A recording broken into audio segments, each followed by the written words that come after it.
You're listening to the weekly Bible lesson from the Plainfield Christian Science Church Independent, Plainfield, New Jersey, the United States of America. This is the lesson for Sunday, December 20, 2020. Subject: Is the universe, including man, evolved by atomic force? The golden text, Proverbs. The Lord by wisdom hath founded the earth. By understanding hath he established the heavens. The responsive reading is from Psalms. O come, let us sing unto the Lord. Let us make a joyful noise to the rock of our salvation. Let us come before his presence with thanksgiving, and make a joyful noise unto him with psalms. For the Lord is a great God, and a great King above all gods. In his hand are the deep places of the earth. The strength of the hills is his also. The sea is his, and he made it. And his hands formed the dry land. O come, let us worship and bow down. Let us kneel before the Lord our Maker. I will read from the Bible. Genesis. In the beginning, God created the heaven and the earth. And God said, Let us make man in our image, after our likeness, and let them have dominion over the fish of the sea, and over the fowl of the air, and over the cattle, and over all the earth, and over every creeping thing that creepeth upon the earth. So God created man in his own image. In the image of God created he him. Male and female created he them. And God blessed them. And God said unto them, Be fruitful, and multiply, and replenish the earth, and subdue it, and have dominion over the fish of the sea, and over the fowl of the air, and over every living thing that moveth upon the earth. And God saw everything that he had made, and behold, it was very good. Exodus. It was told the king of Egypt that the people fled, and the heart of Pharaoh and of his servants was turned against the people. And they said, Why have we done this, that we have let Israel go from serving us? And he made ready his chariot, and took his people with him. And the Lord said unto Moses, Speak unto the children of Israel, that they go forward. And the angel of God, which went before the camp of Israel, removed and went behind them. And the pillar of the cloud went from before their face, and stood behind them. And it came between the camp of the Egyptians and the camp of Israel. And it was a cloud and darkness to them. But it gave light by night to these, so that the one came not near the other all the night. And Moses stretched out his hand over the sea, and the Lord caused the sea to go back by a strong east wind all that night, and made the sea dry land, and the waters were divided. And the children of Israel went into the midst of the sea upon the dry ground. And the waters were a wall unto them on their right hand and on their left. And the Egyptians pursued, and went in after them to the midst of the sea, even all Pharaoh's horses, his chariots, and his horsemen. And the Lord said unto Moses, Stretch out thine hand over the sea, that the waters may come again upon the Egyptians, upon their chariots, and upon their horsemen. And Moses stretched forth his hand over the sea, and the sea returned to his strength when the morning appeared, and the Egyptians fled against it. And the Lord overthrew the Egyptians in the midst of the sea. And the waters returned and covered the chariots and the horsemen, and all the host of Pharaoh that came into the sea after them. There remained not so much as one of them. Thus the Lord saved Israel that day out of the hand of the Egyptians. And Israel saw the Egyptians dead upon the seashore. And Israel saw that great work which the Lord did upon the Egyptians. And the people feared the Lord, and believed the Lord, and his servant Moses. Psalms. When Israel went out of Egypt, the house of Jacob from a people of strange language, Judah was his sanctuary, and Israel his dominion. The sea saw it and fled. Jordan was driven back. The mountains skipped like rams, and the little hills like lambs. What ailed thee, O thou sea, that thou fleddest? Thou Jordan, that thou wast driven back? Ye mountains, that ye skipped like rams, and ye little hills like lambs. Tremble, thou earth, at the presence of the Lord, at the presence of the God of Jacob, which turned the rock into a standing water, the flint into a fountain of waters. Matthew. And straightway Jesus constrained his disciples to get into a ship. And when he had sent the multitude away, he went up into a mountain apart to pray. But the ship was now in the midst of the sea, tossed with waves, for the wind was contrary. And in the fourth watch of the night, Jesus went unto them, walking on the sea. And when the disciples saw him walking on the sea, they were troubled, saying, It is a spirit. And they cried out for fear. But straightway Jesus spake unto them, saying, Be of good cheer, it is I. Be not afraid. And Peter answered him and said, Lord, if it be thou, bid me come unto thee on the water. And he said, Come. And when Peter was come down out of the ship, he walked on the water to go to Jesus. But when he saw the wind boisterous, he was afraid. And beginning to sink, he cried, saying, Lord, save me. And immediately Jesus stretched forth his hand and caught him, and said unto him, O thou of little faith, wherefore didst thou doubt? And when they were come into the ship, the wind ceased. Then they that were in the ship came and worshipped him, saying, Of a truth, thou art the Son of God. Revelation. And I heard a great voice out of heaven, saying, Behold, the tabernacle of God is with men, and he will dwell with them, and they shall be his people. And God himself shall be with them, and be their God. And he said unto me, It is done.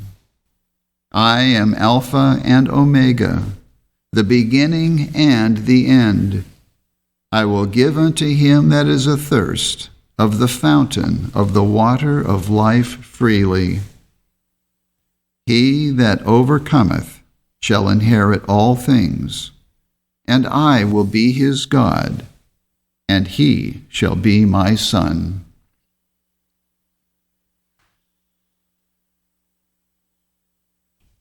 I will read correlative passages from the Christian Science textbook, Science and Health with Key to the Scriptures, by Mary Baker Eddy. Creator. Principle. God, who made all that was made and could not create an atom or an element the opposite of himself. God creates and governs the universe, including man. The universe is filled with spiritual ideas, which he evolves, and they are obedient to the mind that makes them. Mortal mind would transform the spiritual into the material, and then recover man's original self in order to escape from the mortality of this error. Mortals are not like immortals, created in God's own image, but infinite spirit being all, mortal consciousness will at last yield to the scientific fact and disappear, and the real sense of being, perfect and forever intact, will appear. It is false to say that truth and error commingle in creation. In parable and argument, this falsity is exposed by our Master as self-evidently wrong. Disputing these points with the Pharisees and arguing for the science of creation, Jesus said, "Do men gather grapes of thorns?" Paul asked, "What communion hath light with darkness? And what concord hath Christ with Belial?" The divine origin of Jesus gave him more than human power to expound the facts of creation and demonstrate the one mind which makes and governs man and the universe. The science of creation, so conspicuous in the birth of Jesus, inspired his wisest and least understood sayings, and was the basis of his marvelous demonstrations. Jesus acknowledged no ties of the flesh. He said, "Call no man your father upon the earth, for one is your Father, which is in heaven." Again he asked, "Who is my mother, and who are my brethren?" implying that it is they who do the will of his Father. We have no record of his calling any man by the name of Father. He recognized Spirit, God, as the only Creator, and therefore as the Father of all. A miracle fulfills God's law, but does not violate that law. This fact at present seems more mysterious than the miracle itself. The psalmist sang, "What ailed thee, O thou sea, that thou fleddest? Thou Jordan, that thou wast driven back? Ye mountains, that ye skipped like rams, and ye little hills like lambs. Tremble, thou earth, at the presence of the Lord, at the presence of the God of Jacob." The miracle introduces no disorder, but unfolds the primal order, establishing the science of God's unchangeable law. Spiritual evolution alone is worthy of the exercise of divine power. Infinite mind creates and governs all, from the mental molecule to infinity. This divine principle of all expresses science and art throughout his creation, and the immortality of man and the universe. Creation is ever appearing, and must ever continue to appear from the nature of its inexhaustible source. Mortal sense inverts this appearing, and calls ideas material. Thus, misinterpreted, the divine idea seems to fall to the level of a human or material belief, called mortal man. But the seed is in itself, only as the divine mind is all and reproduces all. As mind is the multiplier, and mind's infinite idea, man and the universe, is the product. The only intelligence or substance of a thought, a seed, or a flower is God, the creator of it. In its history of mortality, Darwin's theory of evolution from a material basis is more consistent than most theories. Briefly, this is Darwin's theory: that mind produces its opposite, matter, and endues matter with power to recreate the universe, including man. Material evolution implies that the great first cause must become material, and afterwards must either return to mind or go down into dust and nothingness. The Scriptures are very sacred. Our aim must be to have them understood spiritually, for only by this understanding can truth be gained. The true theory of the universe, including man, is not in material history, but in spiritual development. Inspired thought relinquishes a material, sensual, and mortal theory of the universe and adopts the spiritual and immortal. Whatever reflects mind, life, truth, and love is spiritually conceived and brought forth. But the statement that man is conceived and evolved both spiritually and materially, or by both God and man, contradicts this eternal truth. All the vanity of the ages can never make both these contraries true. Divine science lays the axe at the root of the illusion that life or mind is formed by or is in the material body. And science will eventually destroy this illusion through the self-destruction of all error and the beatified understanding of the science of life. Christian science presents unfoldment, not accretion.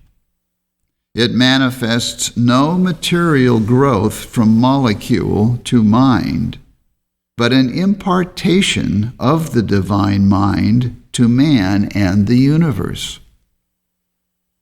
Proportionately as human generation ceases, the unbroken links of eternal, harmonious being will be spiritually discerned. And man, not of the earthly, but coexistent with God, will appear. The scientific fact that man and the universe are evolved from spirit, and so are spiritual, is as fixed in divine science as is the proof that mortals gain the sense of health only as they lose the sense of sin and disease.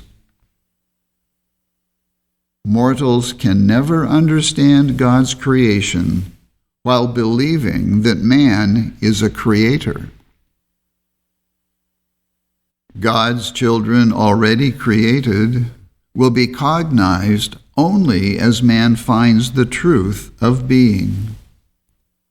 Thus it is that the real, ideal man appears in proportion as the false and material disappears. No longer to marry or to be given in marriage neither closes man's continuity nor his sense of increasing number in God's infinite plan. Spiritually, to understand that there is but one Creator, God, unfolds all creation, confirms the Scriptures, brings the sweet assurance of no parting, no pain, and of man deathless and perfect and eternal. The creative principle, life, truth, and love, is God. The universe reflects God. There is but one Creator and one creation. This creation consists of the unfolding of spiritual ideas and their identities, which are embraced in the infinite mind and forever reflected. These ideas range from the infinitesimal to infinity, and the highest ideas are the sons and daughters of God.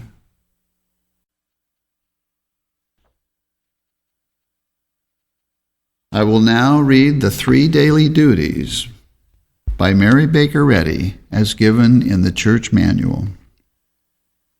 Daily Prayer.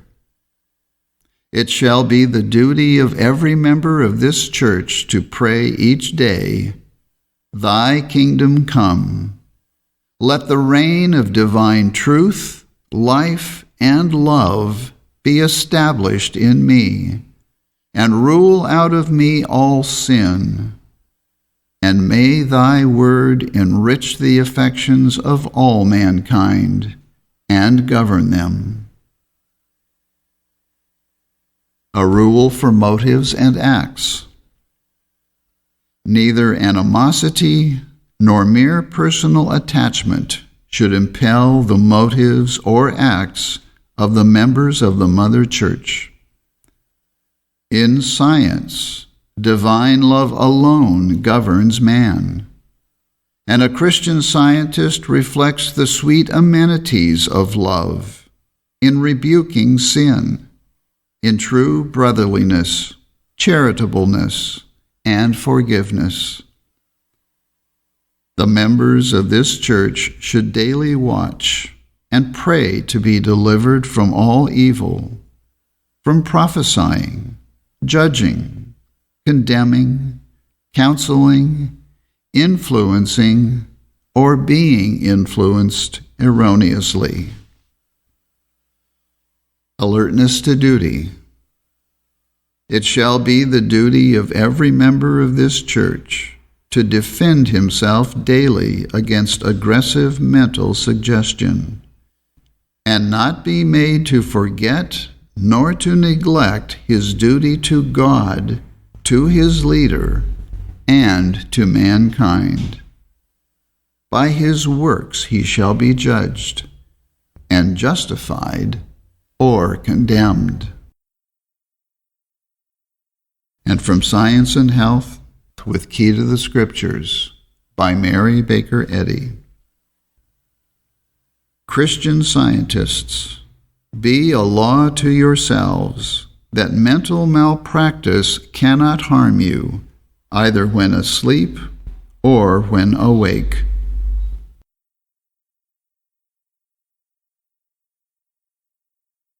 This Bible lesson is prepared by the Plainfield Christian Science Church Independent. It is comprised of scriptural quotations from the King James Bible and correlative passages from the Christian Science textbook, Science and Health with Key to the Scriptures, by Mary Baker Eddy. For more information, please visit our website, plainfieldcs.com. Thank you for listening, and have a blessed day.